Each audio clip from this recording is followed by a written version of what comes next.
দুপুর 12টার সময় শুনে নিন, আগামী 22শে জানুয়ারি দুপুর 12টা সোমবার দিন রাম মন্দির প্রতিষ্ঠা হবে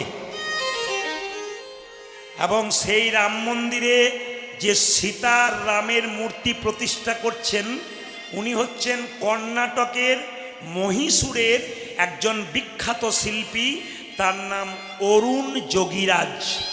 তিনি রাম এবং সীতার মূর্তিটা ওখানে তৈরি করছেন। ইন্ডিয়া গেটে নেতাজি সুভাষচন্দ্রের মূর্তি দেখতে পাবেন, ওই মূর্তিটা কিন্তু তৈরি করেছেন অরুণ যোগীরাজ। আমি সব ধর্মকে সমান সম্মান দিলাম, কোনো ধর্মকে ছোট করলাম না। ধর্ম কোনো দিন খারাপ কথা বলে না, ধর্ম সবসময় ভালো কথা বলে। আমরা নিজেরাই খারাপ হয়ে যাই, কিন্তু ধর্ম সবসময় ভালো কথা বলে।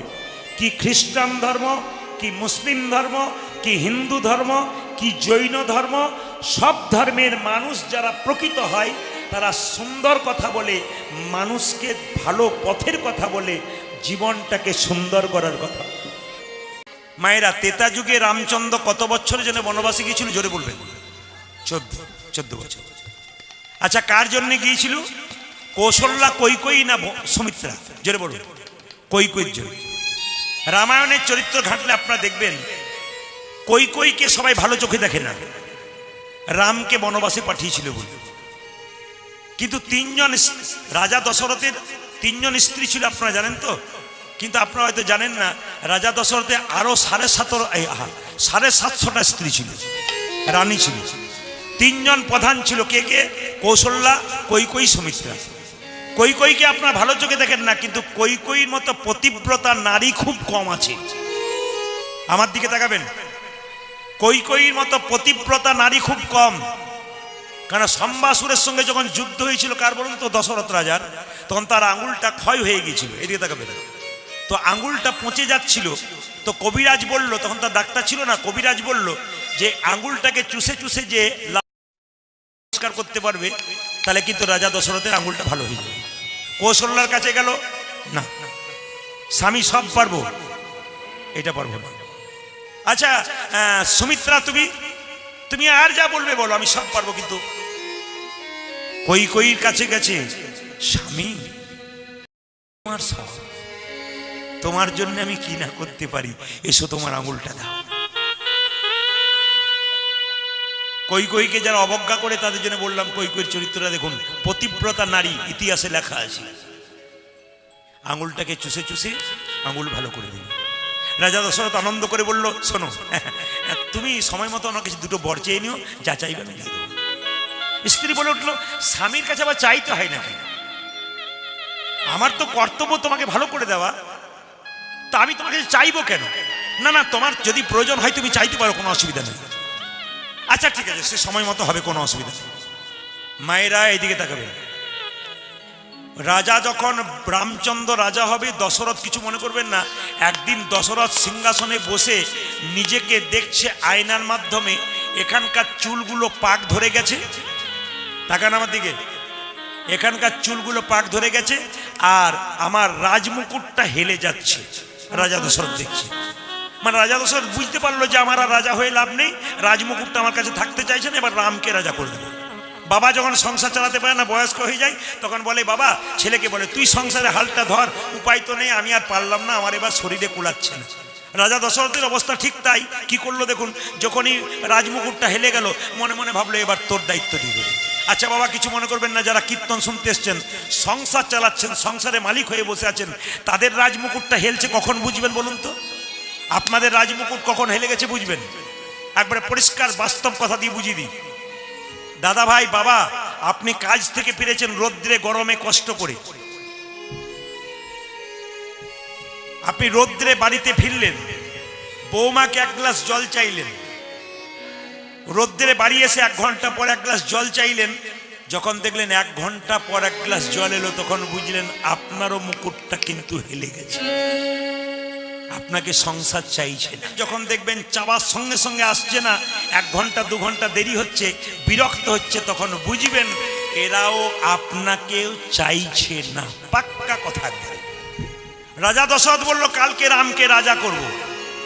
এখন খবরটা চারিদিকে প্রচার হয়ে গেল, কিছু মনে করবেন না, ভালোর পেছনে মন্দ তো থাকে। কৈকেয়ীর খুব আনন্দ হচ্ছে, কিন্তু একজন মেয়ে কৈকেয়ীর কানে বিষ ঢালছে। জোরে বলুন মেয়েটির নাম কি? জোরে বলুন। এমন ভাবে বলছেন যেন আপনাদের পাড়ার লোক বোধ হয়। কুজি মন্থরা কানের মধ্যে, কৈকেয়ী তুই সেবা করেছিলি, তো দুটো বর পাওনা ছিল না? বলে হ্যাঁ ছিল।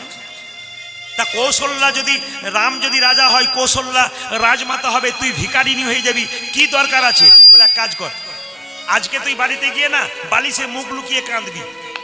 রাজা ভাববে সবাই আনন্দ করছে, রাম রাজা হবে, কৈকেয়ী কাঁদে কেন? যে আমার যত্ন করলো, তোর কাছে কিছু চাইবে, যে কি ব্যাপার তুমি বলো কি চাইছো, কাঁদছো কেন? তখন তুই চেয়ে নিবি, বিষ ঢেলে দিয়েছে কানে। আমি আপনাদের বলে যাই, যারা কীর্তন শুনছেন, কখন আসতে পারবো না পারবো আপনাদের বলতে পারবো না।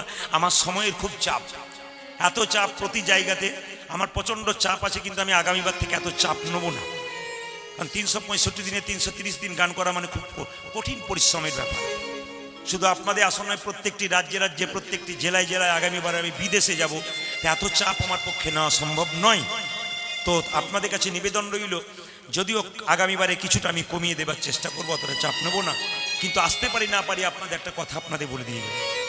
মায়েরা, এ জগতে কোনো মানুষ যদি সংসারে বিষ খায়, তো হসপিটালে গেলে তার বাঁচার চান্স আছে। কিন্তু এ সংসারে কোনো মেয়ে ভালো কর্ম করছে, সংসারটাকে ধরে রেখেছে, তার কানে যদি পাড়ার কেউ বিষ ঢালে, ওই একা মরে না, গোটা সংসারটা নষ্ট হয়ে যায়। ওই জন্য বারবার আপনাদের বলে দিয়ে যাই, কারো কানের কথা, মুখের কথা নেবেন না কানে। আপনি সংসারটা ভালো চালাচ্ছেন, ও দেখতে পাচ্ছে না, আপনার কানে তোর স্বামী রোজগার করছে, তোর দেওয়ার বসে বসে খাচ্ছে, বলতে পারছিস না, অত বড় চেহারা নিয়ে ঘরে বসে খাচ্ছে, খেটে খেতে বল, তুই দিবি কেন? তখন তো আপনার মনে জেগে যাবে, সত্যি তো ঠিক বলছে। এই যে বিষ ঢালছে আপনার কানে, আপনি মহিষী নারীর মতো সেবা করছেন বাড়িতে, আপনার নাম আছে পাড়াতে, আপনাকে নষ্ট করছে, মানে আপনি বুঝতে চেষ্টা করতে হবে আপনার কানে বিষ দিচ্ছে। এই বিষ আপনি নেবেন না। কুজি মন্থরা বিষ ঢাললো, কাঁদ তুই ঘরে বসে বসে। রাজা দশরথ বললো, কৈকেয়ী কই, কৈকেয়ী কি হয়েছে? কৈকেয়ী কাঁদছো কেন তুমি? কি হয়েছে তোমার? আমার দুটো বর পাওনা আছে। কি বর? এক বরে রামচন্দ্রের 14 বছরের বনবাস, এক বরে পুত্র ভরতের সিংহাসন। কৈকেয়ী, আমি তোমার স্বামী, ইচ্ছা করলে তোমার পা ধরতে পারি, কিন্তু তুমি ছোট, আমি তোমার পা ধরতে পারবো না। অনুরোধ করি, যা করবে করবে, আমার রামকে বনবাসে পাঠিও না। রাম ছাড়া আমি যারা বাঁচবো না, রামে যে আমার হৃদয়, আমি মানি না। রামকে বনবাসে পাঠিয়ে দাও। কিন্তু কিছু মনে করবেন না, এর মধ্যেও শিক্ষা আছে, প্রত্যেকটি কথার মধ্যে শিক্ষা আছে। আজকে বসে বসে কীর্তন শুনছেন, শুধু এখানে নয়, প্রতিটি জায়গাতে মানুষ হাঁ করে সরে কেন, প্রত্যেকটা কথার মধ্যে একটা করে শিক্ষা আছে। কি শিক্ষা আছে? যদি কেউ কাউকে গালাগাল দেয়, ধরুন আপনি আমাকে গাল দিয়ে দিলেন, আমি তো বাড়ি চলে গেলাম, কিন্তু গালাগাল দেওয়ার পর বাড়িতে গিয়ে যদি আফসোস করেন, খুব ভুল করলাম গো, আমার খুব অন্যায় হলো, বলে ফেলেছি, একবার ফোন করে বলি, দাদা আমার অন্যায় হয়ে গেছে। যদি এরকম বিবেক কারো থাকে, তাহলে আপনি মানুষ হয়ে গেলেন। আর যদি মনে করেন বলেছি ভালো করেছি, আরো বলবো, ও আসুক, ওকে 1000টা বলবো, আপনি ধ্বংস হয়ে গেলেন। কিন্তু আপনি খারাপ কাজ করার পর যদি আপনার ভেতরে একটা বিবেক জন্মায় যে আমি ভুল করেছি, আপনি মানুষ হবার চান্স পাবেন। কৈকেয়ী মা বলার পর থেকে ঘরে কাঁদছে রাত্রিবেলায়, আমি রামকে বনবাসে পাঠানোর কথা বললাম, কেউ জানতে পারুক আর না পারুক, অন্তর্যামী রাম জানতে পারলেন। সারা রাত্রি কৈকেয়ী ঘুমায় নাই, কি করে সকালে বলবো রামের বনবাস, রাজ্যাভিষেক হবে, কি করে বলবো? কৈকেয়ী ছটফট করছে, ভগবান রাম মনে মনে ভাবছে, মা তুমি যতই কাঁদো, যে যত কাঁদে, আমি যে তার কাছে তত যাই। রাত্রি 12টার সময় দরজায় ধাক্কা, মা তুমি কেমন আছো? রাম, এসেছিস বাবা? হ্যাঁ আমি রাম, দরজা খোলো। কি হয়েছে?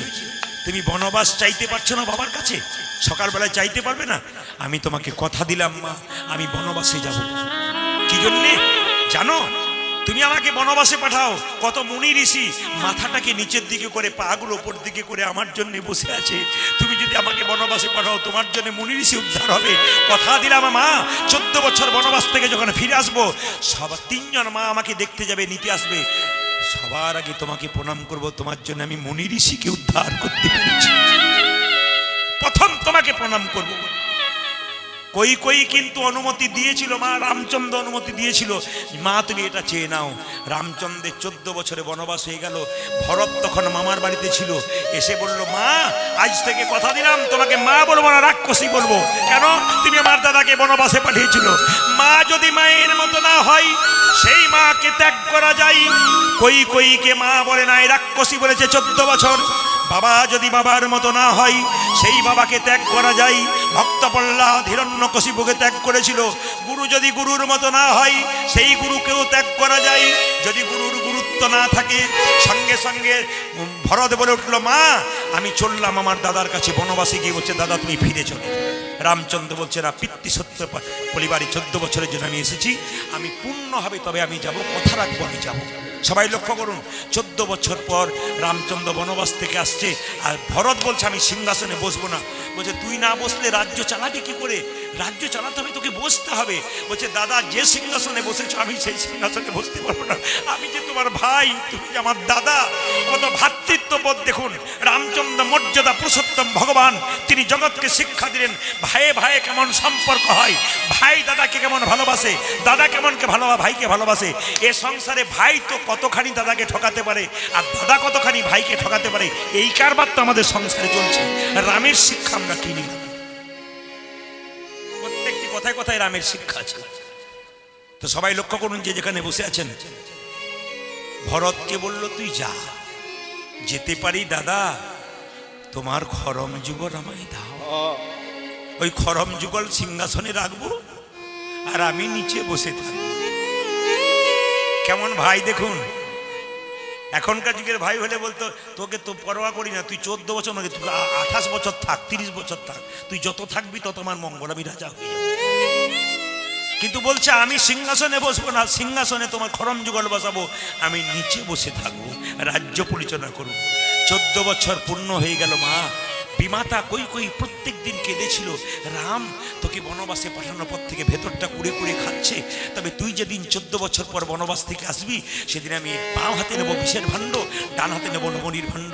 তুই আমায় মা বলে ডাকলে নবনীর ভাণ্ডটা তোর মুখে তুলে দেবো, আর মা বলে না ডাকলে বিষের ভাণ্ডটা আমার মুখে দিয়ে তোর চরণতলে প্রাণ বিসর্জন করবো। তবু তো বুঝবো মৃত্যু আমার যেখানে সেখানে হয় নাই, ভগবানের চরণতলে হয়েছে আমার মৃত্যুটা।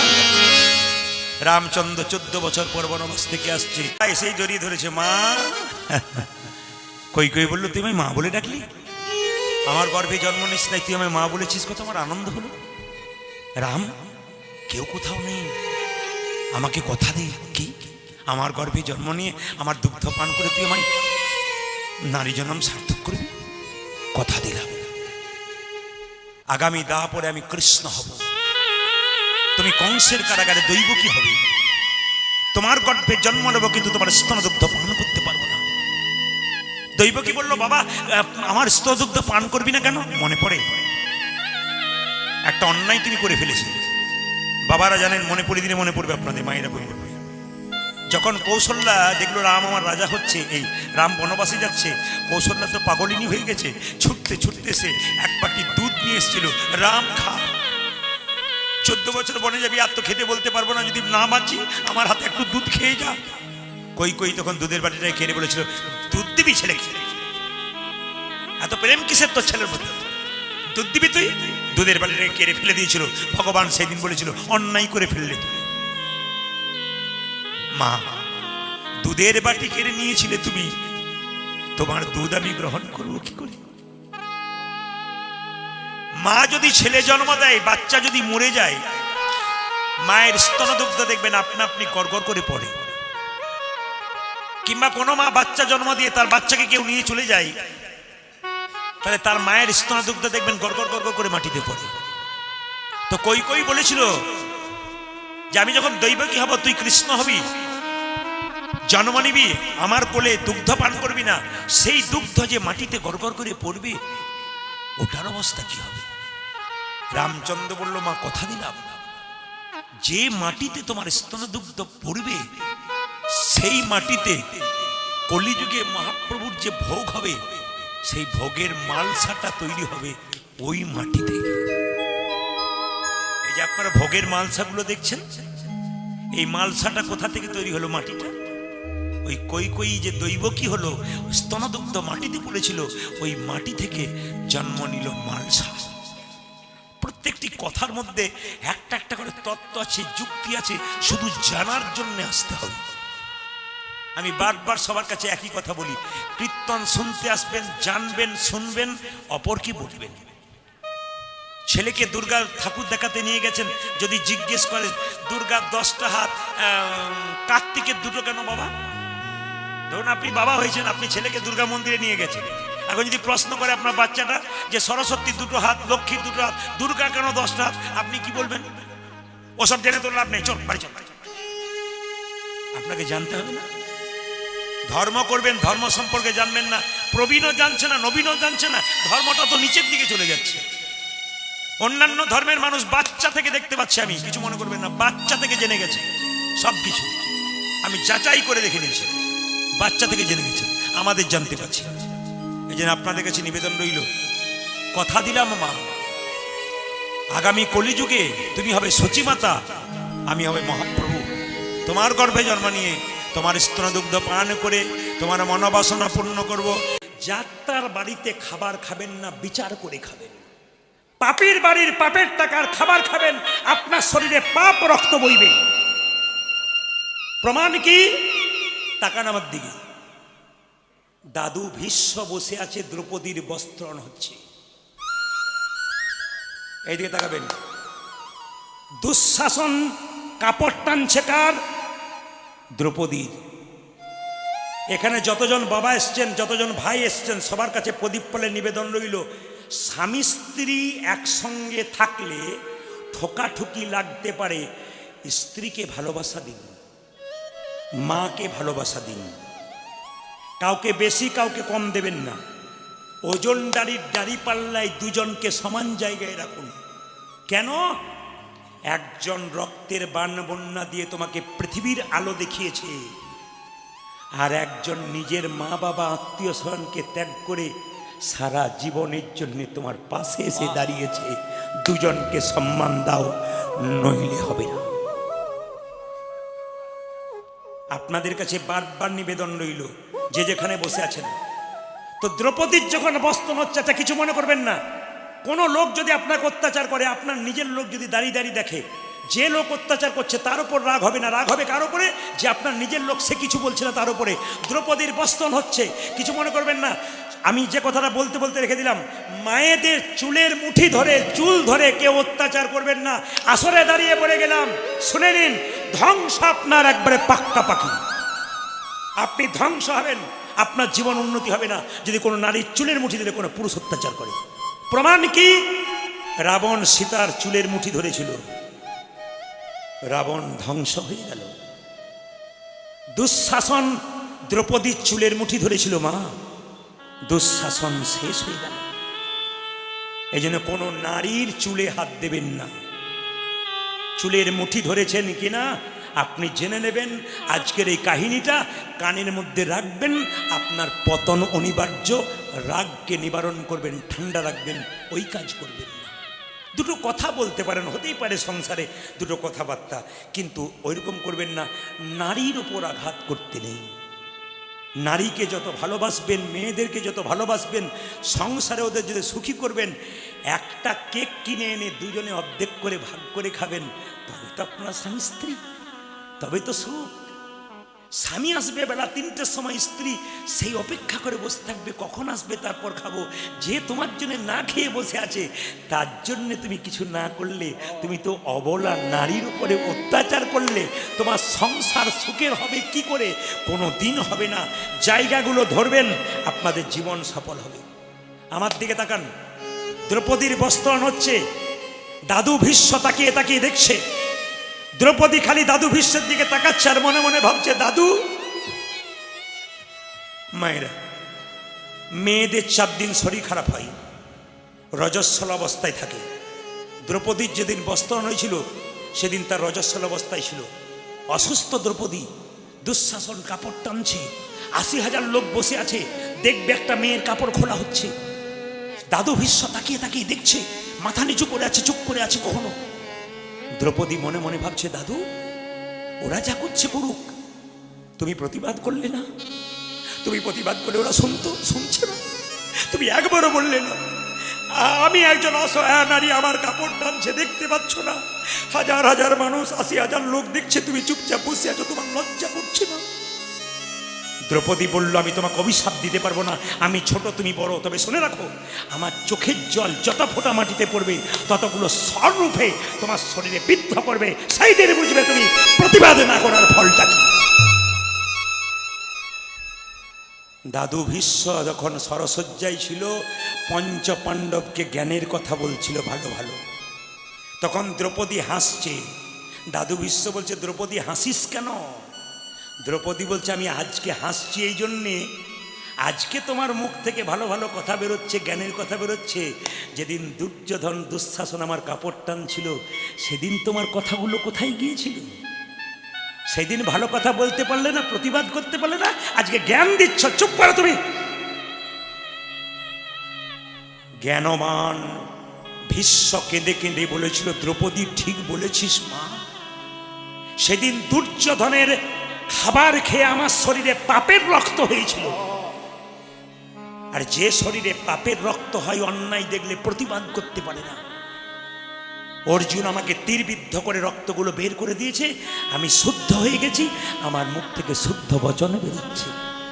ওই জন্য বারবার বললাম, মায়েরা যদি খাবার খেতে হয় মহাপ্রসাদ খাবেন, এখানে এসে যার বাড়িতে সেবা করতে যাবেন বিচার করবেন, যে টাকাটা রোজগার করছে সৎ পথে করছেন, অন্যায় করছে, অন্যায়ের খাবার খাবে আপনার রক্তে পাপ হবে। এ তো প্রমাণ দিচ্ছে, এ তো প্রমাণ দিচ্ছে, মহাভারত তো প্রমাণ দিয়ে দিচ্ছে, আমি তো শাস্ত্রের প্রমাণের কথা বলছি। তাকাবেন, এইদিকে তাকাবেন। দ্রৌপদীর বস্ত্র হচ্ছে, এক হাতে দ্রৌপদী কাপড় ধরেছে, এক হাতে ভগবানকে ডাকছে। নারদ মুনি বলল, হে গোবিন্দ তাকিয়ে দেখো, এক অসহায় নারী বারবার কাপড়ের জন্য তোমার দিকে তাকাচ্ছে, তুমি কাপড় দিচ্ছ না কেন? ভগবান বলল, শোনো নারদ, শোনো নারদ, শোনো নারদ। বলে কি? আমি দ্রৌপদীর পরীক্ষা নেবার জন্য প্রস্তুত, কিন্তু দ্রৌপদী পরীক্ষা দেবার জন্য প্রস্তুত নয়। বলে কেন? দ্রৌপদী এক হাতে নিজেকে ভরসা করেছে, এক হাতে আমায় ডেকেছে, যে দুহাত তুলে ডাকে নাই আমি তার কাছে যাই না। হরি, যে দুহাত তুলে ডাকে না আমি তার কাছে যাই না। মায়েরা যেই না দ্রৌপদী দুহাত তুলে বলেছে, যা কিছু আমার সকলই তোমার, সকলই তোমার, আমার কেবল তুমি, আমার কেবল তুমি, জীবনে মরণে জনমে জনমে জনমে প্রাণনাথ হইও তুমি, প্রাণনাথ হইও তুমি। তাকান আমার দিকে, তাকান। বস্ত্র যখন টানছে দুঃশাসন, আমার দিকে তাকাবেন। আপনি কারো অমঙ্গল চাইবেন, আপনার অমঙ্গল আগে হবে। প্রমাণ দেখুন মহাভারত। কোথায়? দ্রৌপদীর বস্ত্র টানছে কে? দুঃশাসন। 1 ঘন্টা, 2 ঘন্টা, 3 ঘন্টা, 4 ঘন্টা। দাদা, দুর্যোধন বলল, কি হলো ভাই? বলে, আমি আর পারছি না, জল তৃষ্ণা পেয়েছে, বাড়িতে গিয়ে জল খেয়ে আসি, তুমি কাপড় টানো। দুর্যোধন কাপড় টানছে, দুঃশাসন বাড়ির ভেতরে গিয়ে দেখলো, চমকে গেল। গোটা ঘরের অন্ধকার। দুঃশাসন তার স্ত্রীকে ডাকছে, কি গো, জল টান পেয়েছে, জল দেবে না? লাইট জ্বালিয়ে দেখতে পেল দুঃশাসন চোখ দুটো মুজে ফেলল। ছি! দুঃশাসনের স্ত্রী উলঙ্গ হয়ে বসে আছে, শরীরে কাপড় নাই, চুপচাপ এরকম করে বসে আছে। দুঃশাসন তাতেও কিছু করে নাই। যখন পেছন দিকে তাকাচ্ছে তখন দেখছে সারিবদ্ধভাবে 100 ভাইয়ের 100টা বউ উলঙ্গ হয়ে লজ্জায় চুপচাপ বসে আছে, লজ্জা নিবারণ করে। দুঃশাসন জিজ্ঞেস করলো, এই অবস্থা কে করলো? দুঃশাসনের স্ত্রী বলল, তোমার আর তোমার দাদার জন্য হলো। বলে কেন? দ্রৌপদী বস্ত্রহরণ হচ্ছে, কৃষ্ণকে বস্ত্র চাইছে। কৃষ্ণ এত বস্ত্র পাবে কোথায়? আমাদেরগুলো টেনেছে আর দ্রৌপদীকে দান করে দিয়েছে। আপনাদের কাছে নিবেদন রইল বাবা, যদি কারো অমঙ্গল, কি করবেন, সময় বড় অল্প। কৃষ্ণ ভগবান নিজের মুখে বলছে, যা করবি করবি সুবল, মা কাঁদাবি না, বৃদ্ধ বাবাকে কাঁদাবি না। আস্তে, যে যেখানে বসে আছেন মন দিয়ে শুনবেন। রাত্রিতে কীর্তন শুনে যখন বাড়ি ফিরে যাবেন, বাড়ির দরজা বন্ধ থাকবে, কিন্তু যদি বৃদ্ধ বাবা বা মা বেঁচে থাকে, আস্তে, বৃদ্ধ বাবা বা মা বেঁচে থাকে, দরজাটা খুলবে আর বেরোবে। ইনি হচ্ছেন বাবা, আস্তে, ইনি হচ্ছেন মা। তাকান, আপনাদের নদিয়া জেলাতে স্বপ্নদ্বীপ বলে একটা ছেলে ছিল, জোরে বলুন হ্যাঁ না না, যার মৃত্যু হয়েছে। কোথায়? হোস্টেলে মৃত্যু হয়নি? মৃত্যু হয়নি স্বপ্নদ্বীপে? কালকে আমি যেখানে গান করছিলাম হিজুলি, ওখানে মার বাবা আমার কাছে এসেছিল। যদি মায়ের দশা দেখতেন আপনাদের বুক ফেটে যেত। ছেলে হারানোর যে কি কষ্ট, হাহাকার করে কাঁদছে আমার সামনে। আমি জীবনে অপরাধ করতে পারি, আমার ছেলে কি অপরাধ করেছিল, চলে গেল।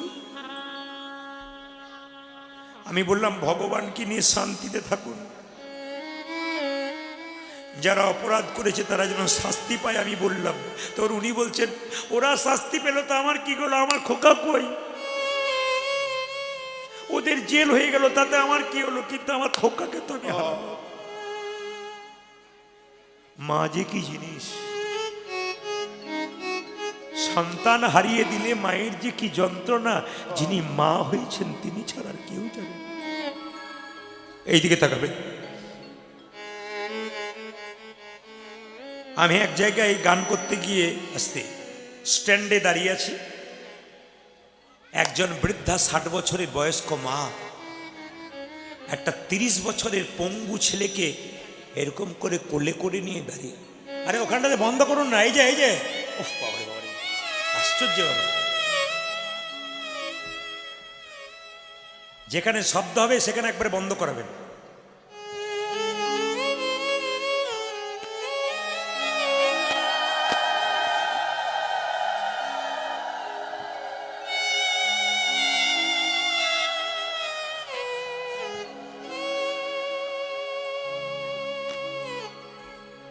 ষাট বছরের বৃদ্ধা মা,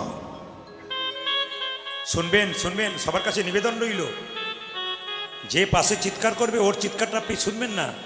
কমিটি ছেলেদেরকে বলবো, কোণে যারা বসে আছে ওই জায়গাটাতে একবারে কেউ শব্দ করলে সঙ্গে সঙ্গে চুপ করান, নইলে কেন বলুন তো, পাশের জন মন দিয়ে শুনছে তার বড় অসুবিধা হচ্ছে। বাচ্চাগুলোর দিকে তাকিয়ে দেখুন, যারা মা হয়েছেন কেমন একদৃষ্টে তাকিয়ে আছে। অনেক বাচ্চা, আমি কথাটা বলতে বলতে ওদের চোখ দিয়ে গড়গড় করে জল পড়ছে, বাচ্চাগুলোর দিকে তাকান, ওদের ভেতরে ঢুকে গেল, আপনাদের ভেতরে ঢুকলো না। শুনুন, 60 বছরের মা 25 বছরের ছেলেকে নিয়ে কোলে দাঁড়িয়ে আছে, পঙ্গু এই ছোট। তো সে বৃদ্ধা মাটা 25 বছরের ছেলেটাকে কোলে করে নিয়ে দাঁড়িয়ে আছে। জিজ্ঞেস করলাম, এটা কে? আমার ছেলে। কোথায় নিয়ে যাবেন? আমার বাপের বাড়ি। একে নিয়ে যাচ্ছেন কেন? দেখবার কেউ নেই, ভাই নেই, দাদা নেই, আছে কেউ দেখে না। আমার অসুস্থ হলে আমি খাই না, এক মুঠো ভাত আমার ছেলেটাকে দেয় না। এই তো ভাই,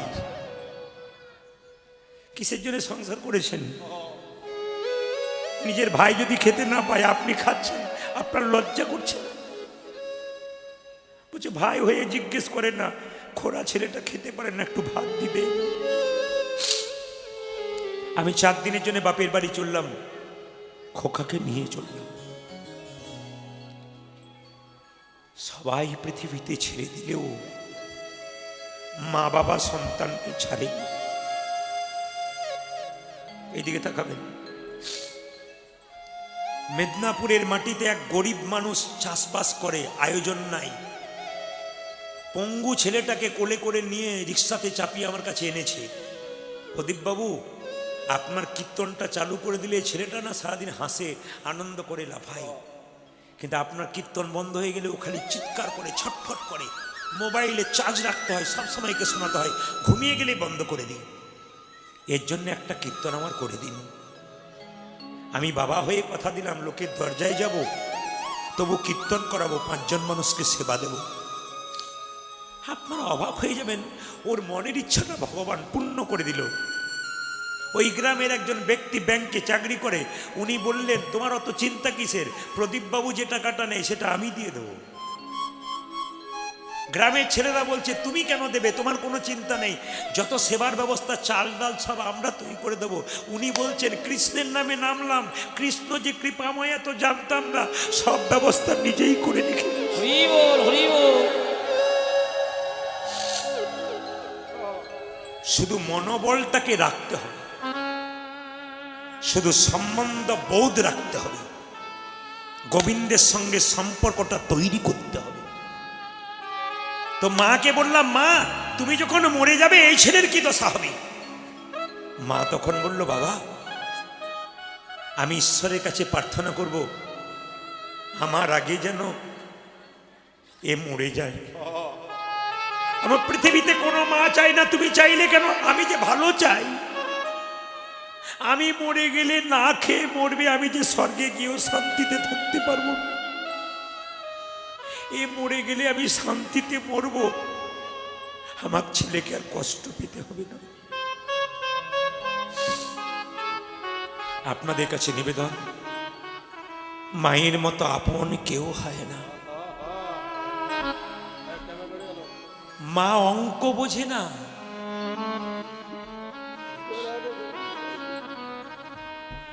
নদিয়ার ছেলে শুধু নয়, প্রত্যেকটি জেলায় জেলায় এরকম কম বয়সে ছেলেগুলোর কৃষ্ণ ভক্তি দেখে খুশি হয়ে গেছে। আজকের আসরটা এত শান্ত কেন, এত ভিড় হয়েছে, আপনারা চুপ করে বসে আছেন কেন? কীর্তন যদি কীর্তনের মতো করা যায়, মানুষ স্টপ হয়ে যায়। তাকান আমার দিকে। মা অঙ্ক বোঝে না। ছেলে 2টো রুটি খেতে চায়, মা গুজে গুজে 4টে রুটি খাইয়ে দেয়। মা তুমি জানো না আমি 4টে খেতে পারি না, খা খা, না খেলে যে তোর শরীর হবে না, বাবা খা। এরই নাম মা।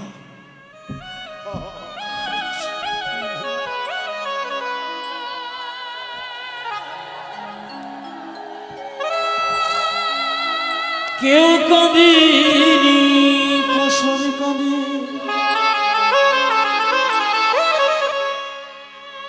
শুধু কেঁদেছিল মা। প্রসবকালে একমাত্র মা কেঁদেছিল, কেউ কাঁদে। কেউ কাঁদেনি, ফসল কাঁদে,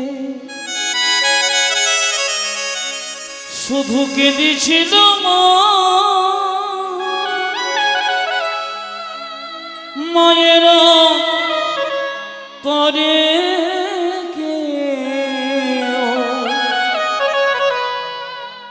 ব্যথা দিও না, মায়েরা তরে ব্যথা দিও না। ওগো মা আমার মা, আমার জননী মা।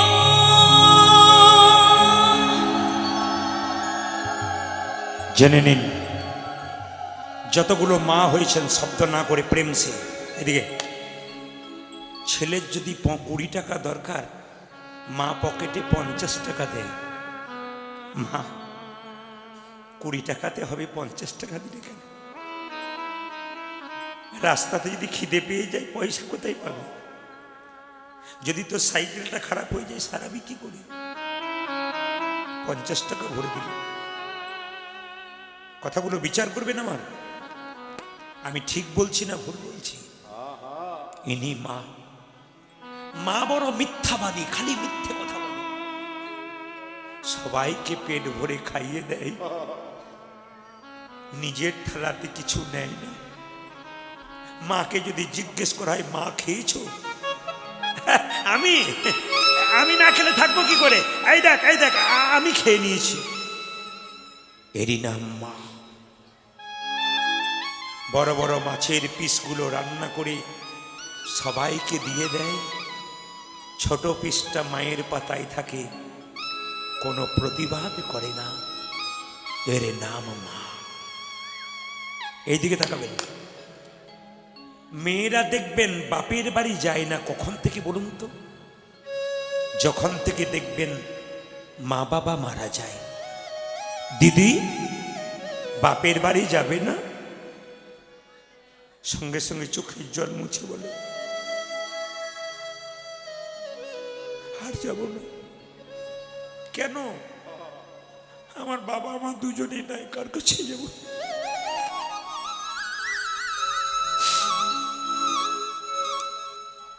মেয়েরা দেখবেন বাবার বাড়ি ছেড়ে দেয়, মায়ের বাড়ি ছেড়ে দেয় যখন থেকে মা বাবা চলে যায়। সংসারে জ্বালা যন্ত্রণা থেকে মুক্তি পেয়ে মায়ের কাছে গেলে মা শাক ভাত দিক, মা যখন জড়িয়ে ধরে তখন মেয়ের অন্তর পূর্ণ হয়ে যায়। যার পৃথিবীতে মা নাই বাবা নাই সে জানে যে মা বাবা না থাকার কষ্ট কি, যন্ত্রণা কি। এরই নাম মা। জেনে নিন মায়েরা, সবাই মন দিয়ে শুনে নেবেন। আর মা কাকে বলে? হসপিটালে বাচ্চা হতে যাবার সময় ডাক্তারবাবু বাড়ির লোককে বলে মায়ের বাঁচবার আশা নেই, ছেলে বাঁচতে পারে। মা তখন মৃত্যুর সঙ্গে লড়াই করে ডাক্তারবাবুকে ডেকে বলে, ডাক্তারবাবু আমি যদি মরে যাই মরে যাব, মৃত্যুর আগে আমার খোকাকে একবার দেখে মরতে পারবো তো? পৃথিবীতে এত বড় কথা কে বলতে পারে? নিজে মরে যাবে তবু সন্তানকে দেখে মরবে, এর মতো মার কে হয়? বারবার নিবেদন রাখবো প্রত্যেক জনকে, কৃষ্ণ পুজো করবে কি না করবে নিজের ব্যাপার, দেবতার পুজো করবে কি না করবে নিজের ব্যাপার, নিজের বাবা মাকে একটু সম্মান দিও। এই জায়গাটা ঠিক রাখবে, জীবন সুন্দর হবে। পরম প্রেমময় ঠাকুর অনুকূল চন্দ্র এত বড় হলেন কেন? দেখবেন নিজের মায়ের কাছে দীক্ষা নিয়েছিল অনুকূল ঠাকুর, বলে মা তোমার মতো গুরু আর কে আছে, তুমি আমাকে পথ দেখাও, আমি তোমার কাছে দীক্ষা নেব। অনুকূল ঠাকুর দীক্ষা নিয়েছিলেন নিজের মায়ের কাছে। বাবার অসুখ হয়েছিল, 2.5 কিলোমিটার দূরে গিয়ে মুড়ির দোকান করে, লক্ষ্য করুন, মুড়ি বিক্রি করে সংসার চালিয়েছিল। মা বাবার ইচ্ছা ছিল আমার ছেলে ডাক্তার হবে। কলকাতায় ডাক্তারি পড়তে গেল, পেটে খাবার নাই, চাপা কলে জল খেয়ে নেয়। তবু কিন্তু যদি কোনোদিন খাবার পায় সেই খাবারটা 5 জনকে ভাগ করে দেয়, নিজে একটু নেই। ইনিই তো পরম প্রেমময়, শুধুই কি প্রেমময় হওয়া যায়? ইনি অনুকূল চন্দ্র। আইজাক নিউটন এর কথা ভাবুন, ইনি মা বাবাকে ভালোবাসতেন।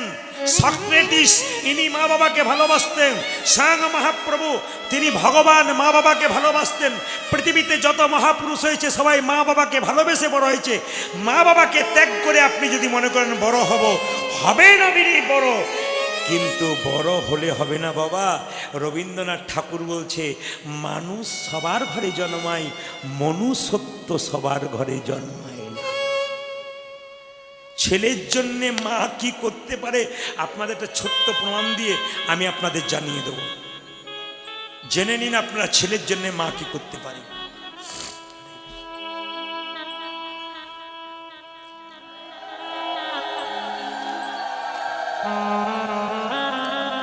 ছেলের জন্য মা কি করতে পারে একটু শুনে নেবেন। আপনারা যেমন সামনে বসে আছেন না, একটা আসরের নাম করব না, ক্যামেরা হচ্ছে, একটি মেয়ে সামনে বসে আছে, কাটা ব্লাউজ, খাটো শাড়ি, সিঁথিতে সিঁদুরের ফোঁটা একটুখানি, আধুনিকা মেয়ে সামনে বসে আছে। আমি প্রতিবারই কীর্তন করতে গেলাম 4 বছরই দেখলাম ওই সমস্ত পোশাক পরে সামনে বসে আছে। সবাইকে দেখে ভক্তি হলো, ওকে দেখে ভক্তি হলো না। কিন্তু মেয়েটা কীর্তন শুনতে ছাড়ে না, ও চুপচাপ বসে, হাত তোলে। আমার খুব খারাপ লাগে, এত মায়েরা মাথায় কাপড় নিয়েছে, সুন্দর পোশাক পরে এসছে, আর এই কেমন নির্লজ্জের মতো কাটা পোশাক পরে বসে আছে। এ কেমন মারে বাবা, কীর্তন শোনে কিন্তু সামনে বসে এমন। অবাক হয়ে যাবেন মা। 4 বছর গান করার পর 2 বছর যায়নি, 2 বছর পর যখন গেলাম চিনতে পারি না, সামনে বসে আছে, কাটা পোশাক নাই, লাল পেড়ে শাড়ি, হরিনামের নামাবলী, সাদা ব্লাউজ, সাদা পোশাক। আমাকে প্রণাম করলো। আমি জিজ্ঞেস করলাম, তোমার এই অবস্থা কে করলো? বলে, আমার সন্তান, আমার ছেলে। তোমার ছেলে তোমাকে এই অবস্থা করেছে? হ্যাঁ। এত কম বয়স তোমার ছেলে তোমাকে অবস্থা করেছে? দাদা, আমার বয়স 30 বছর, আমার ছেলের বয়স 9 বছর। ওই ছেলেটা কোনোদিন আমিষ খায় না, মুখে মাছ মাংস ডিম দিলে থুতু করে ফেলে দেয়, হরিনাম হলে পাগলের মতো ছুটে যায়, হাত তুলে নিতাই গৌর হরিবল বলে।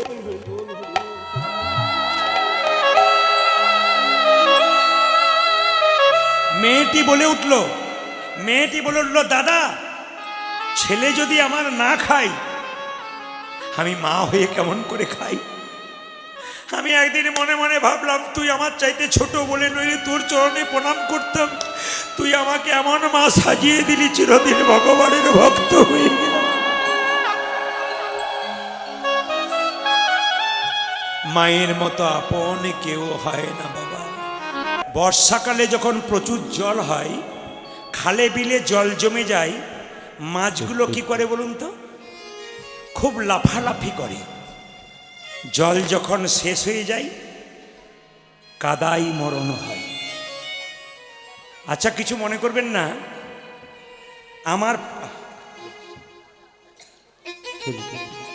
আমার বলে উদাহরণ দিচ্ছি। আমি প্রদীপ পাল, ধরুন কথার মানে, আমি প্রদীপ পাল চিন্তা করেছি আগামী বছর 2টো বাড়ি বানাবো, চিন্তা করেছি। তারপরে 2 বছর পরে আমার মেয়ের বিয়ে দেব, আমি চিন্তা করেছি, ধরুন। কিন্তু আমার চিন্তাটা কি সফল হতে পারে বলবেন আপনারা? একটা করে রাত্রি পেরোচ্ছে মানে আমাদের জীবনের খাতা থেকে একটা করে দিন কমে যাচ্ছে। আপনারা একটা করে রাত্রি পেরোচ্ছে, 1 জানুয়ারি হয়ে গেল, রাত্রিবেলাতে 30শে ডিসেম্বর চিন্তা করছে কালকে পিকনিক বনভোজনে যাব। একদিনও কেউ চিন্তা করলো না, বালিশটা মাথায় রেখে 30শে ডিসেম্বর পর্যন্ত সারাটা বছর আমার কাটলো, কতদিন আমি কৃষ্ণ নাম করে কাটালাম। পিকনিকে যাব ওই কথা ভাবলাম, কিন্তু কৃষ্ণ ভজন কতদিন করলাম এটা কেউ ভাবলাম না। শুনবেন ভালো করে, যেমন দেবেন সেরকম বাড়ি পাবেন, টাকা অ্যাডভান্স ভালো দেবেন, এসি নন পাবেন।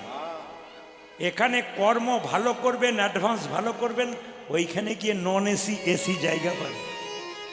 এই দিকে তাকান, ভালো কাজ যতদিন করবেন স্বর্গে ততদিন থাকবেন, ভালো কাজের দিন শেষ, স্বর্গ থেকে আউট, আবার এখানে। কিছু মনে করবেন না, মানুষ কুলে জন্ম নিয়েছেন, জন্ম হোক যথাতথা, কর্ম হোক ভালো। আস্তে, আজকে শুনলাম ধুবুলিয়াতে 2টো বাচ্চা হয়েছে, না এক ঘরে নয়, ওই পাড়াতে একটা ওই পাড়াতে একটা। একটা বাচ্চা সোনার চামচ মুখে নিয়ে বড় লোকের বাড়িতে জন্ম নিল, আর একটা বাচ্চা গরিবের ঘরে জন্ম নিয়েছে, মায়ের বুকে দুধ পাচ্ছে না, মা পেট ভরে খেতে পায় না। ছেলে দুটো কি কর্ম করেছিল? পূর্ব জন্মে সুকৃতির ফল, একজন জমিদারের বাড়িতে, একজন ভিখারির বাড়িতে। এ জন্মে যেমন কর্ম করবেন, পরের জন্মের জন্মটা আপনার ঠিক সেরকম হবে। এ জন্মে, আমি বারবার বলছি আপনাদেরকে, কীর্তনের আসলে টাকা দিতে আসবেন না, বারবার অনুরোধ করলাম, আমি আরেকবার অনুরোধ করলাম, এই মা এসছেন ভালো করেছেন, আর কিন্তু কেউ আসবেন না, আর কীর্তন চলাকালীন কেউ আসবেন না মা, বারবার নিবেদন রইল। কীর্তনের শেষে আমি দাঁড়াবো, আপনারা আমাকে দিতে পারেন, কিন্তু আমি বারবার বলবো হরিবাসরে কীর্তন চলাকালীন আমি যে কথাগুলো বলছি আমার অ্যাটেনশনটা নষ্ট হয়ে যাবে। আমি যেটা বলছিলাম উল্টো দিকে চলে যাব। এই দিকে তাকাবেন। কি বলতে গেলাম? যে জায়গায় ছিলাম, হ্যাঁ, যেমন কর্ম সেরকম ফল। এই দিকে তাকাবেন মায়েরা। গাড়িটা যদি খুব দামি হয়, গাড়িটা যদি দামি হয়, ড্রাইভার যদি ভালো না হয়, গাড়ি চলবে? ও তো অ্যাক্সিডেন্ট করবে। শরীরটাকে সাজাচ্ছেন স্নো পাউডার কত রকম দিয়ে, ভেতরে যে ড্রাইভারটা বসে আছে ও যদি ঠিক না থাকে গাড়ি ঠিক চলবে? বলুন আমার দিকে। এদিকে গাড়ি ঠিক চলবে? চলবে না। এদিকে শুনবেন ভালো করে। হরে কৃষ্ণ। একের পেছনে শূন্য দিলে হয় 10, একের পেছনে শূন্য দিলে হয় 10। তাকাবেন। এবারে এরা বলবেন, আপনারা বলবেন, বাচ্চারা বল। একের পেছনে শূন্য দিলে কত হয়? বাহ, খুব সুন্দর বলেছিস। তার পেছনে শূন্য দিলে কত হয়? তোদের একটা পুরস্কার দিয়েই যাবো আমি, তারপর যা হয়। তার পেছনে শূন্য দিলে কত হয়? 1000। তার পেছনে শূন্য দিলে কত হয়? 1 লক্ষ। একজন 12,000 বলছি। 10,000। বাহ। তার পেছনে শূন্য দিলে কত হয়? 1 লক্ষ। লক্ষ 1, 1 লক্ষ, লক্ষ 1 গোবিন্দের চরণ। গোবিন্দের চরণ। লক্ষ যদি 1 থাকে তবে তোমার সব ঠিক থাকবে। একবার পেছন দিকে বলি মাইরা। শুধু শূন্য দিয়ে গেলাম, 1 দিলাম না, শূন্যগুলোর কোনো দাম থাকবে না। শূন্য হলাম আমি, আপনারা সবাই। 1 হলো পরমেশ্বর গোবিন্দ। আমাদের এই শূন্য জীবনে 1 নামক গোবিন্দ যদি কারো না থাকে তবে জীবনটা নেতাই গৌর হরি বল। এইদিকে এইদিকে এইদিকে। উত্তর গোষ্ঠ লীলাটা পুরোটাই দেহতত্ত্বের ব্যাপার। আপনাদের বুঝিয়ে দিয়ে যাই, মন দিয়ে শুনবেন। এই দিয়ে তাকাবেন। খাঁচাতে টিয়া পাখি পুষেছ, বলছে টিয়া পাখি বাড়িতে গেলে কেউ কেউ কেউ কেউ দেখবেন পাখি বলে, এই হরে কৃষ্ণ বল, হরে কৃষ্ণ হরে কৃষ্ণ। যত ছোলার দানা দেবেন হরে কৃষ্ণ হরে কৃষ্ণ, যত খাবার দেবেন হরে কৃষ্ণ হরে কৃষ্ণ।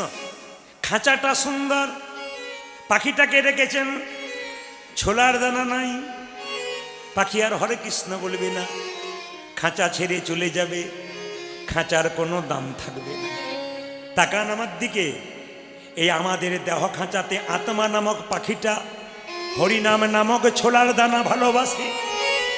যদি কেউ ওই দেহ খাঁচার ভেতরে আত্মা নামক পাখিকে হরিনামের দানা খাওয়াতে পারেন তবে আমাদের আত্মা পাখি যতই এখানে সজাগে থাকবে, দেহ খাঁচা চিরকাল সুন্দর থেকে যাবে। ও মেয়েরা, খুব দামি কথা শুনবেন। টিভিতে সিরিয়াল দেখছেন, হঠাৎ কারেন্ট চলে গেল, মনে হয় হাতের কাছে যা আছে ছুঁড়ে মারি। টিভিটা তোমার, ফ্রিজটা তোমার, কারেন্টটা তোমার নয়। টিভি ফ্রিজ থেকে কারেন্ট চলে গেলে যেমন টিভি ফ্রিজটা ফাঁকা বাক্সের মতো পড়ে থাকে, দেহ টিভি থেকে আত্মা কারেন্ট যেদিন চলে যাবে এটাও ফাঁকা বাক্সের মতো পড়ে থাকবে। এটাও ফাঁকা বাক্সের মতো পড়ে থাকবে। আবার এইদিকে টিভি ফ্রিজ থেকে কারেন্ট চলে গেলে আবার কারেন্ট আসার সুযোগ আছে ভাই, কিন্তু দেহ টিভি থেকে কারেন্ট চলে গেলে আর আসার সুযোগ না। আর আসার সুযোগ না। আপনাদের সবাইকে বলে রাখি, শুনবেন মায়েরা, ভালো করে শুনবেন।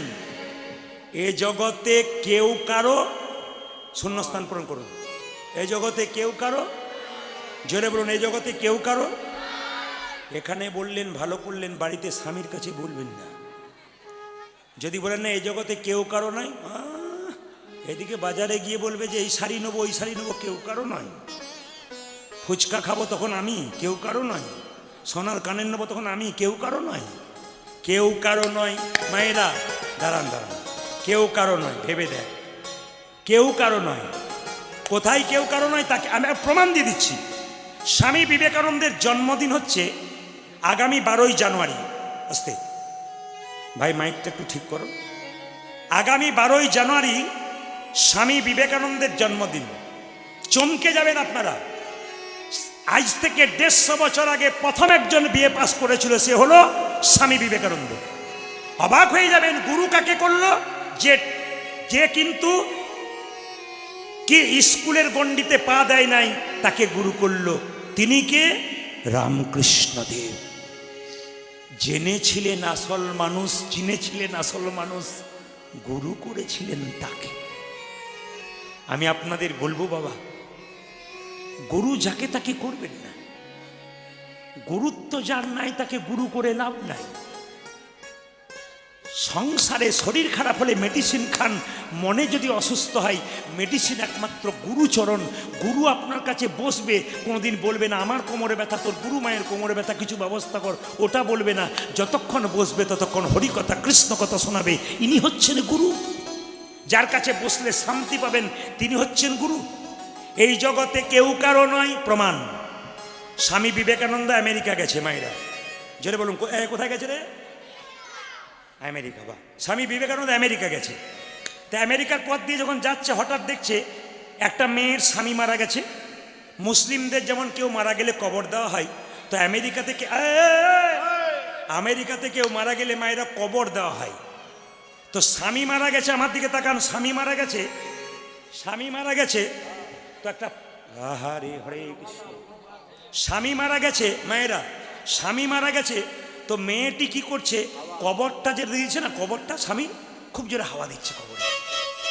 চিন্তা করুন, কালকে স্বামী মারা গেছে আর কাঁচা কবরে মেয়েটা জোরে জোরে হাওয়া দিচ্ছে।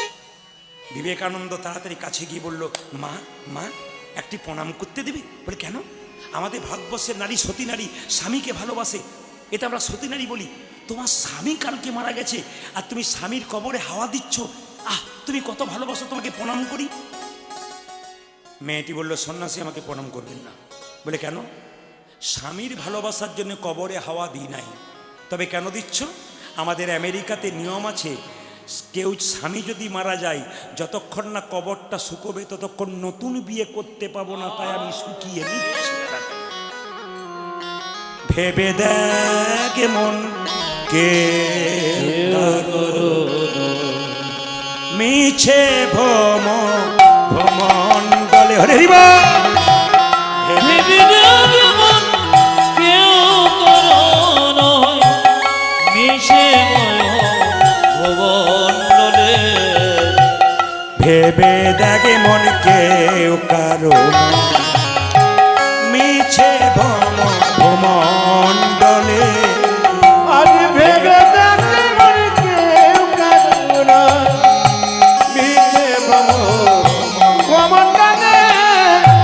ভেবে দেখ মন কেউ কারো নয়। ভুলো না দক্ষিণা কালী, বদ্ধ হয়ে মায়া জালে।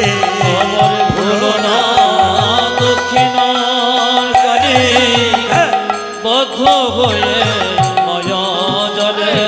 ভুলো না দক্ষিণা কালী, বদ্ধ হয়ে মায়া জালে। ভুলো না দক্ষিণার কালী, বদ্ধ হয়ে মায়া জালে। ভেবে দেখ মনকে কারো নয়, মিছে ভ্রমণ। উলধ্বনি। মন কেউ কারো নয়, মিছে ভ্রমণ্ডলে। ভেবে দেখ মন কেউ কারো নয়।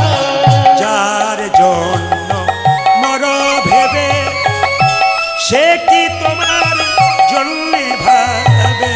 দেবজার জল মর ভেবে, ওরে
আরে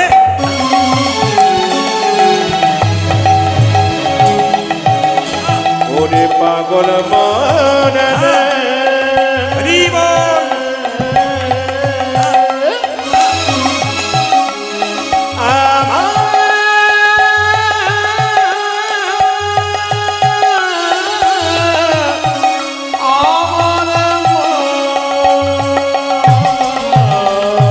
যার জন্যে মর ভেবে সে কি তোমার জন্যে ভাবে আজ জরে জরে মোর ভেবে সে কি তোমার জন্যে ভাবে সেই প্রেয়সী দেবে ছড়া অমঙ্গল হবে বলে ভেবে মন কেউ কারো নয় মিছে বলা ঘুমন্তরে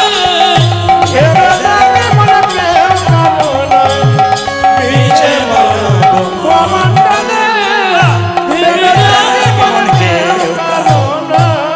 রাধারানী কি ভগবান কিন্তু যাচ্ছে এই যে সোনিয়া কানাইয়ের বেল ঊর্ধ্ব মুখে ছুটে ধে অবসরে নয়ে বেন উর্ধ মুখে ছোটে ভেন সোনিয়া কানাইয়ের বেল ঊর্ধ্ব মুখে ছোটে ধে আজ ঘুরে যাকা নায়ন বেন ঊর্ধ্ব মুখে চলে ধন আবার পুচ্ছ তুলি পিঠে রয় পরে পুচ্ছ তুলি পিঠে রয়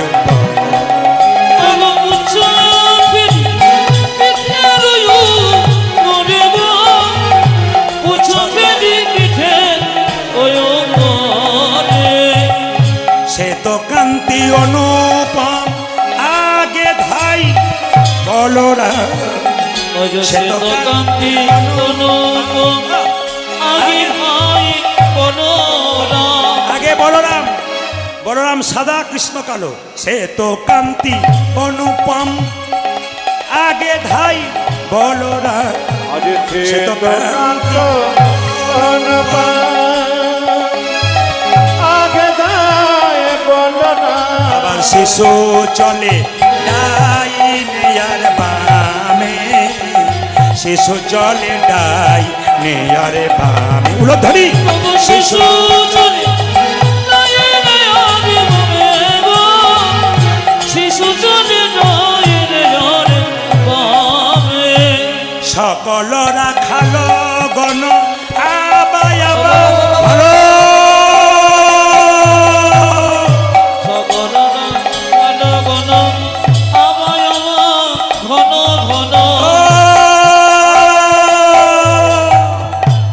গরু চড়িয়ে ফেরাই তখন কি করে আবা আবা ঘন সকলরা খালো গণ আবাই আবা ঘন ঘন সকলরা খালো গণ আবাই আবা ঘন ঘন আবাই আবা ঘন ঘন যাবা যাবা ঘন ঘন আবার বলরাম দাস চলু সঙ্গে বলরাম দাস চলু সঙ্গে দাস চলু সঙ্গে বলরাম তাদের আনন্দ আর ধরে না ওদের আনন্দ জনে ধরে রবে আনন্দ আর ধরে না আনন্দ জনে ঘরে ফিরে যাবে বলে আনন্দ আর ধরে না তারা ঘুরে ফিরে যাবে বলে আনন্দ জন ধরে রবে ওই যে ঘরে ফিরে যাবে বলে আনন্দ আর ধরে না আর গগনে বেলা নাই ওরে আর গগনে বেলা নাই ওরে আর গগনে বেলা নাই আনন্দ আর আবার বলরাম দাস চলো সঙ্গে বড় রাম দাস চলো জানাই, সময়টা খুব সংক্ষেপ, একবারে ছোট সময়। 6টা 10-15 বেজে গেল, 6টা পর্যন্ত টাইম ছিল, 6:30 টাইম নিয়েছি। তো আপনাদের কাছে নিবেদন রইল, লীলা তো সম্পন্ন করা যায় না, শুধু কেটে কেটে বেরিয়ে যেতে হয়। আপনাদের ছোট ছোট কয়েকটা কথা বলে যাই। সংসার গোষ্ঠী এসছেন, ভালো কর্ম করুন, জন্ম হোক যথাতথা, কর্ম যেন ভালো হয়।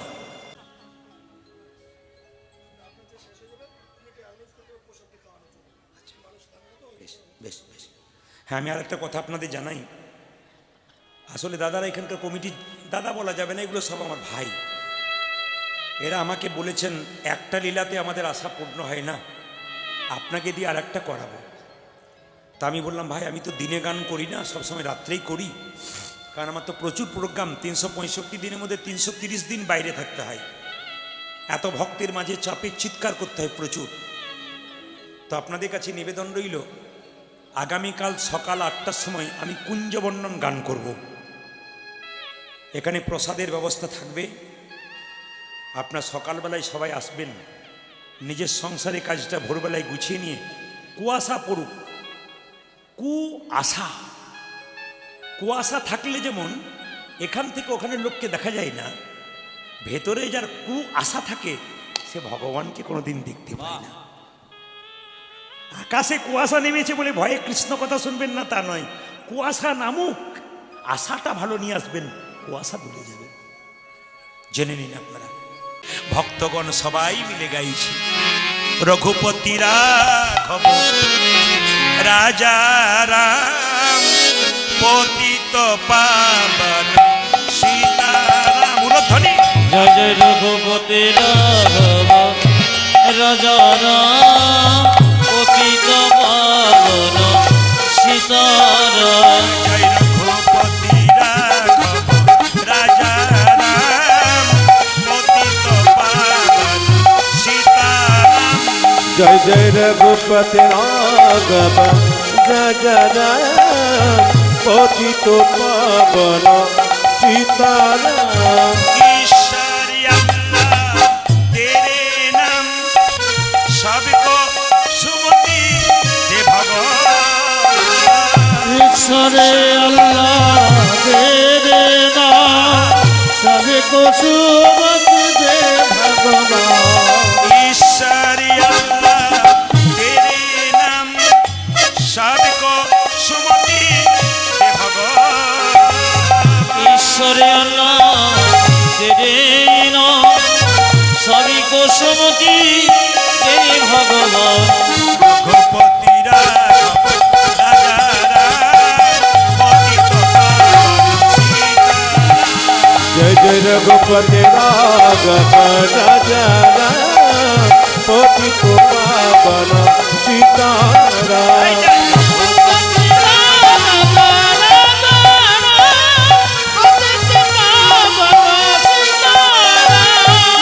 রামচন্দ্র বনবাস থেকে আসছে, কথা দিয়েছে তোমাকে আগে প্রণাম করব।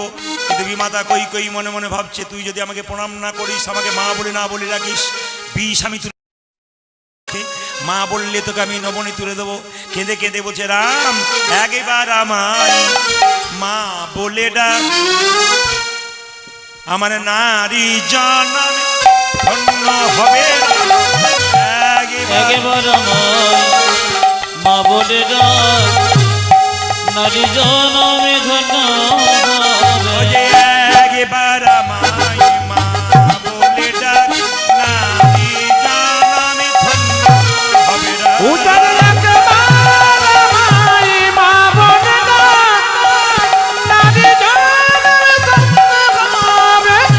মামা বলে ডাকে রে রাম। ওরে রাম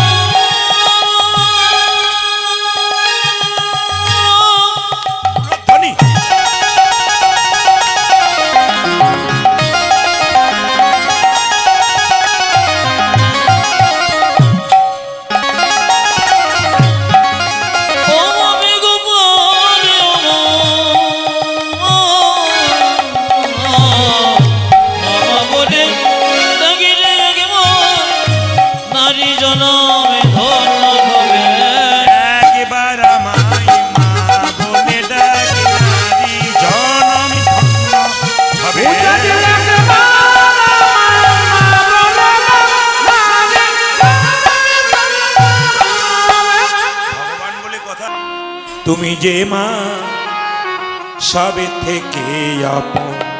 উলধ্বনি। তুমি যে মা সবে থেকে আপন। মা তুমি যে মা সবে থেকে আপন। মা তুমি যে মা সবে থেকে আপন। তুমি যে মা সবে থেকে আপন। তুমি আকাশ তুমি বাতাস। মাগো তুমি আকাশ তুমি বাতাস। তুমি আকাশ তুমি ও মা বাতাস। তুমি আকাশ তুমি বাতাস। তুমি যে ভুবন তুমি যে মা সবে থেকে আপন। মা তুমি যে মা সবে থেকে আপন। মা তুমি যে মা সবে থেকে আপন। আমাকে জন্ম দিলে মা কত না ব্যথাই। 10 মাস 10 দিন গর্ভেতে লুকাই। ও মা আমাকে জন্ম দিলে কত নবে 10 মাস 10 দিন গর্ভেতে লোকায়। আমাকে জন্ম দিলে মা কত না ব্যথা। আমার মা 10 মাস 10 দিন গর্ভেতে লুকাই। মা গো ও যাদের আমাকে আমাকে জন্ম দিলে মা কত না ব্যথা। গো 10 মাসে 10 দিন করে বেঁচে লোকা। তোমারই কোলে শুয়ে কত না আদর খেয়ে। তোমারে কোলে শুয়ে কত না আদর খেয়ে। তোমারই কোলে শুয়ে মা কত না আদর খেয়ে। তোমারই কোলে শুয়ে কত না আদর খেয়ে। করলে মা গো আমারে যতন। মা তুমি যেমন সবে থেকে নিতাই গৌর হরি হরি বল।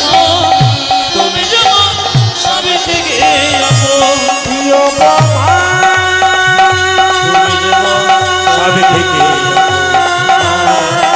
তুমি যেমন সবে থেকে আপন। জননী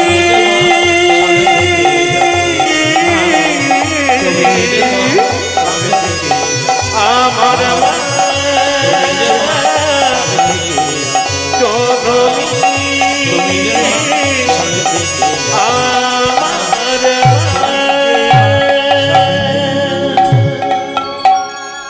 ঘরে যাবার সময় হলো। এবার ঘরে ফিরে যেতে হবে রে শ্রীরাম। ভগবান বাঁশি বাজালেন। মায়েরা দিয়ে দেখান। চাঁদে মুখে দিয়া বেনু নাম লইয়া সব ধেনু। চাঁদে মুখে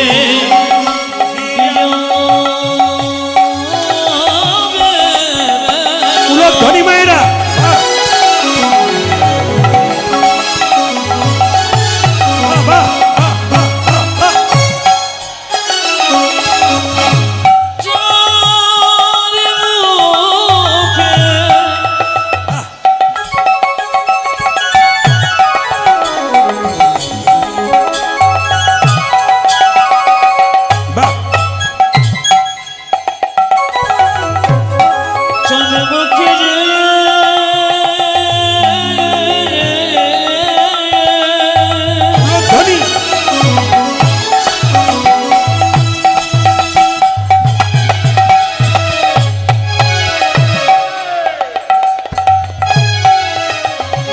চাঁদে মুখে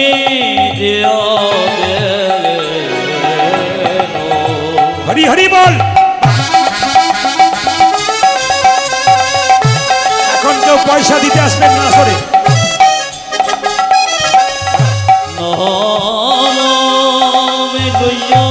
বাকিরা কেউ পয়সা দিতে আসবেন না।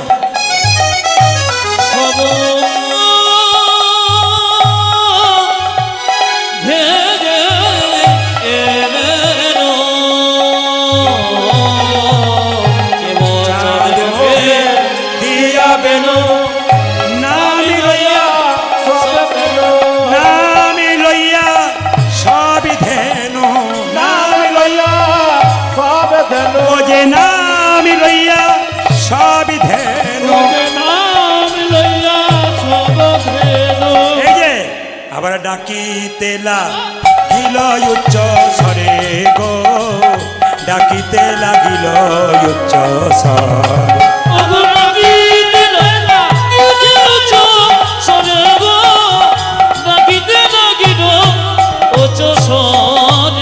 আই শ্যামলি আই ধবলি, আই শ্যামলি আই ধবলি, আই শ্যামলি আই ধবলি,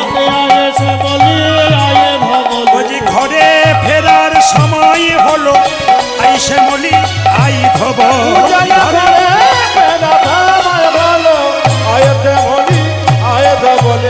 আরে গগনে বেলা নাই রে, আই শ্যামলি আই ধবলি। আরে গগনে বেলা নাই রে, আই শ্যামলি আই ধবলি। আরে গগনে বেলা নাই রে, আই শ্যামলি আই ধবলি। আমার ঘরে ফেরার সময় হলো, আই শ্যামলি আমার ঘরে ফেরার সময় হলো, আই শ্যামলি ঘরে ফেরার সময় হলো, শ্যামলি আই ধবলি। আবার ডাকিতে লাগিল উচ্চ স্বরে গো, ডাকিতে লাগিল উচ্চ স্বরে। মায়েরা, আপনাদের ছেড়ে যেতে আমার ইচ্ছা হয় না, কিন্তু ছেড়ে যেতে হবে, আমাদের সময় কিন্তু আমাদের দেখা দিয়ে দিয়েছে। আসুন পদাবলীগুলো ছোট ছোট করে গেয়ে যাই। মায়েরা, ভগবান শ্রীকৃষ্ণ আসছেন গোষ্ঠ থেকে।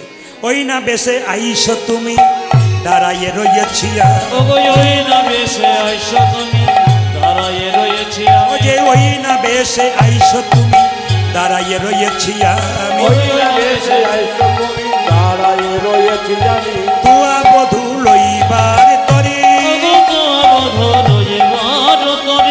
তুয়া বধূ লইবার তরে। তোমার জন্য আমি কি করি, রবি যখন বইসে পাটে মুই গেল যমুনার ঘাটে, রবি যখন বইসে পাটে মই জয় যমুনা ও যে রবি যখন বইসে পাটে মুই গেল যমুনার ঘাটে।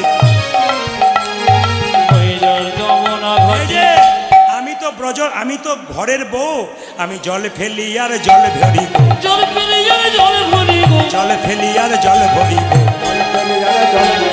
তোমার বদনে দেখবার আসে জল ফেলি আর জল ভরিব, তোমার বদনে দেখবার লাগে জল ফেলি আর জল ভরিব, তোমার বদনে দেখবার আসে জল ফেলি আর জল ভরিব।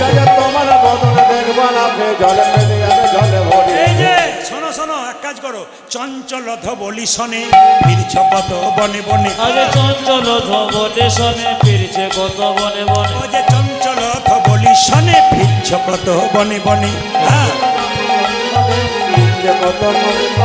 রসের বদনে গেছে শুকাইয়া, রসের বদনে গেছে শুকাইয়া। আমারও মন্দিরে গিয়া কর্পূর তাম্বুল খাইয়া, আমার মন্দিরে গিয়া কর্পূর তাম্বুল মধু আমারও মন্দিরে গিয়া কর্পূর তাম্বুল খাইয়া, আলিশ করহ সেথা গিয়া, আলিশ করহ ছাড়িয়া, আলিশ করহ সেথা গিয়া, আলিশ করহ ছাড়িয়া। আমার মন্দির মাঝে বিচিত্র কলঙ্ক আছে, আমার মন্দির মাঝে বিচিত্র কলঙ্ক আছে, আমার মাঝে বিচিত্র পালঙ্ক আছে, আশেপাশে রসের বালি, ও যে আশেপাশে রসের বালি, আশেপাশে রসের বালি। তাহাতে শুতিবে তুমি চরণ চাপিব আমি, তাহাতে শুতিবে তুমি চরণে চাপিব আমি, তাহাতে শুতিবে তুমি উলধ্বনি।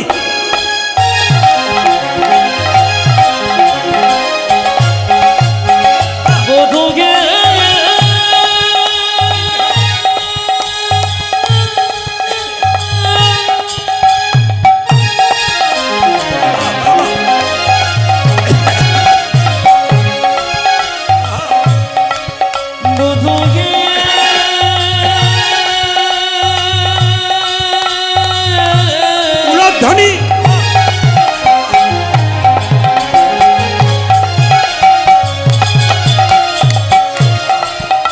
আমারই পরার বধূ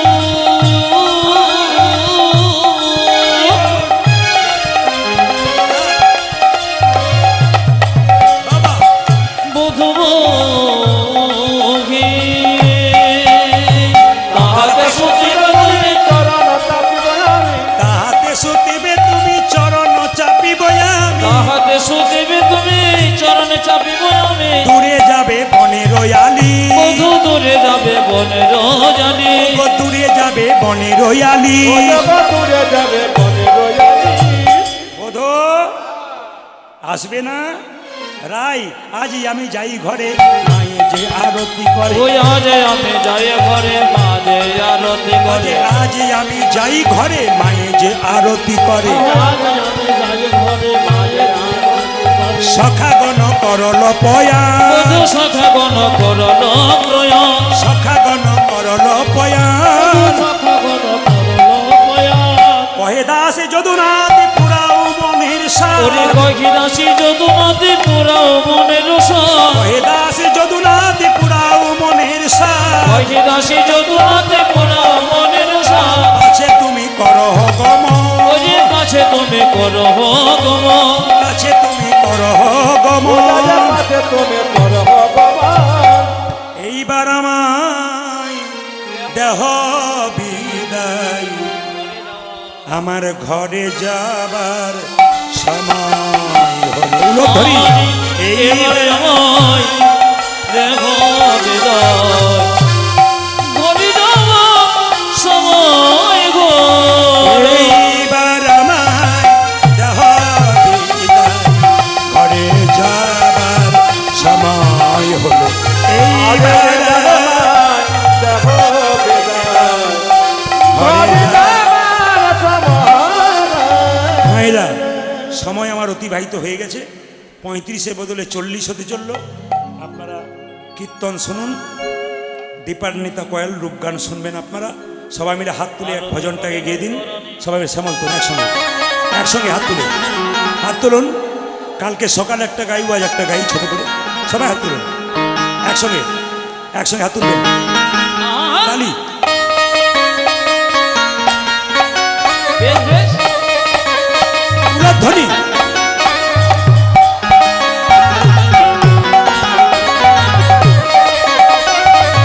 তালি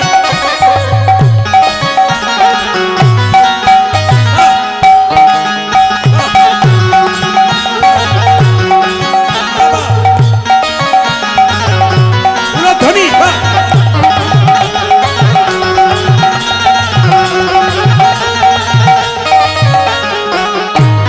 মায়েরা, এখানে একটু কথায় বলে নি মা যশোদা গোপালকে আরতি করলেন কথায় বলে নিলাম মা গোপালকে কোলে নিলেন আর মায়ের আনন্দ ধরছে না আপনার আনন্দ করবেন আপনার প্রসাদ পাওয়ার পর আবার বসবেন কীর্তন গান শ্রবণ করবেন হাত তুলুন শ্যামল তনু যে হলো আবিরেতে লাল হোলি খেলিছে আমার বজের গোপাল সেবার তনু যে হলো আবিরেতে লাল হোলি খেলিছে আমার ব্রজের গোপাল শ্যামল তনু যে হলো আবিরেতে লাল হোলি খেলিছে আমার বজের গোপাল হাত তালি দিয়ে আমার তনুতে হলো একটু পর হোলি খেলিছে আমার বজ্র গোপাল ওগো সাথী লইয়ে শ্রীরাম সদা যত না রাখা আজি সাথী লইয়ে সেরাম সদা যত না রাখা আপনারা যখন দাঁড়িয়েছেন তখন হাতগুলো তুলুন একসঙ্গে দেখি কেমন নাচতে পারেন কালকে সকালে আগামীকাল সকাল 8টায় কুঞ্জবর্ণন বারবার বলে রাখুন সকাল 8টা সবাই হাত তুলে একবার সকালে নাচিয়ে নেবো হাত তুলুন সাথে লইয়ে শ্রীরাম সদা যত না রাখা উজাগে সাথে লইয়া দিতাম সুতাম যত না দেখাল সাথে লইয়ে সাথে লইয়ে ওই দেখো সাথে লইয়ে শ্রীরাম সদা যত না রাখা ওগো সাথী লইয়ে সেরাম সদা যত না রাখা হোলি খেলিছে আমার বজের গোপাল শ্যামল তনু যে হলো